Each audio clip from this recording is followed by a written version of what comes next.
Scarloey, the little engine, loves all the sights and sounds along his line and knows them very well.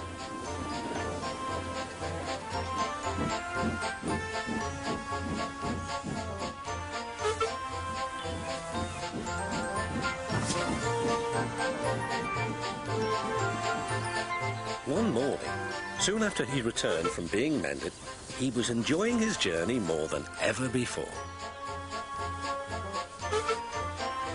Along the way, he met Rusty. "You know," he said, "if I couldn't see these familiar faces and places, I'd think I was on a different railway. You've done wonders with these rails." Rusty laughed. "I'm glad you're pleased. Manager said let's mend the track so well he won't know where he is." And we did. And you didn't, if you take my meaning. Scarloey liked this hard-working diesel. "There's still one bad bit," warned Rusty. "Just before the first station, an engine might come off there, particularly Duncan. He will rock and roll along the line. Look at him right now. I shouldn't like his passengers hurt." "Quit about me. I'm a plain-speaking engine and I believe in plain speaking. Speak up." Rusty warned Duncan about the bad bit of line. "Huh," grunted Duncan. "I know my way about. I don't need smelly diesels to tell me what to do." Rusty felt hurt.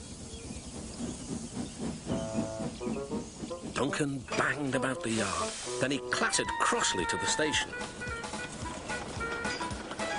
James was already there, waiting for him. "You're late," he snapped. "Oh, no," said Duncan. "It's that smelly diesel's fault. Rusty tries to teach me how to stay on the rails and then goes off leaving me to find my own coaches." "You poor engine," sympathised James. "I know all about diesels. One crept into our yard and ordered us about. I soon sent him packing."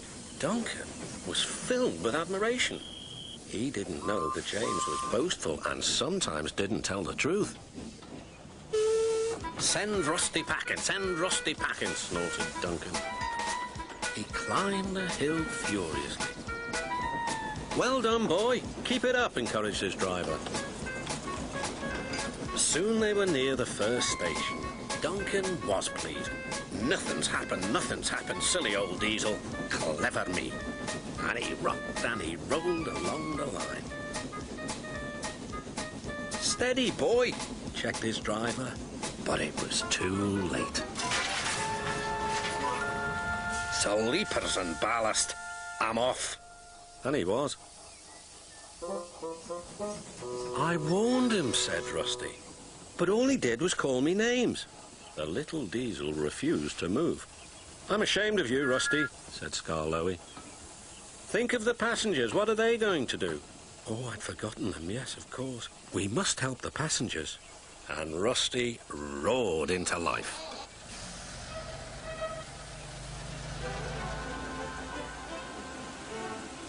Duncan stood sad and solitary. He couldn't rock and roll now. "Oh, dear," he thought. "Everyone will know how silly I am." The passengers had to get out and help too. They weren't very pleased about that, but worked as hard as they could.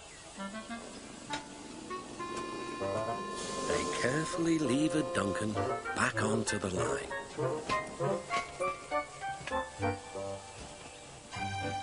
After that, Duncan was extra careful all day.